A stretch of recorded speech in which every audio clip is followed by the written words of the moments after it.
It's called the persuasion cycle.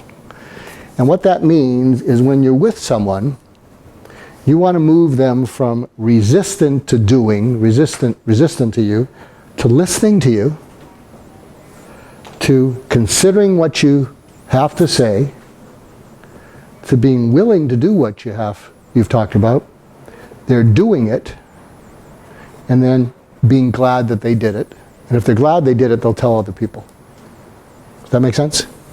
And so the whole book is about how do you move people through that cycle. What do you think is the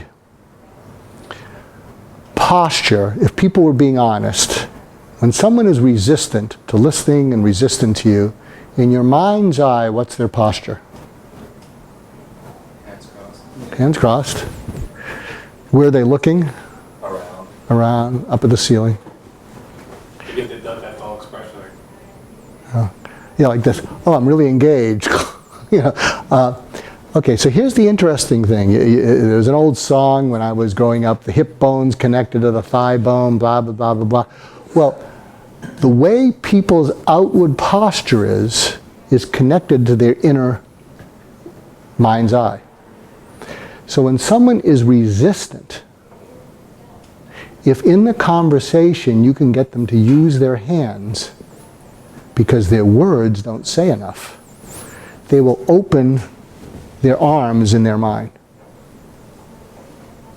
So what that means is when you're networking with someone or you're meeting someone, try and think of any of the words they've used that are either have hyperbole, like never, always, awful. So try and think of those words that they've said, or if the inflection of their voice goes up and they just talk more adamantly and they may not use hyperbolic words, but they have more, or they're using hand gestures. Often those people are expecting you to get into a competitive talking to them, right? And so what you do is you pause just for a little bit, because there's going to be what they're really wondering is, did they make an idiot out of themselves? And what you do is you pick one of those hyperbolic words and say more about never, the never thing. What? Yeah, say more about the never, or the if only. Say more about that. And what will happen is, in your mind's eye, if they were geared for one of those not listening, competitive, networking kind of things, they vented, they dumped, whatever. They were expecting you to do it, and the last thing they're expecting you to do is hit me with some more of your stuff. So when you say more about that, what you will see is they'll kind of flinch, but they'll go a level deeper. And as they go deeper, in my book, Just Listen, there's a number of things that I call conversation deepeners. So as they go deeper, they may feel uncomfortable that they're starting to reveal stuff, but they're actually feeling good because this is starting to feel actually like a real conversation.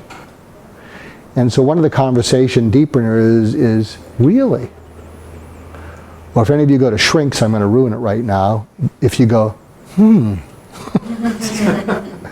what means, not but it means I'm chewing on your words, keep talking, this is making sense, I'm actually enjoying it, And then they go deeper and deeper.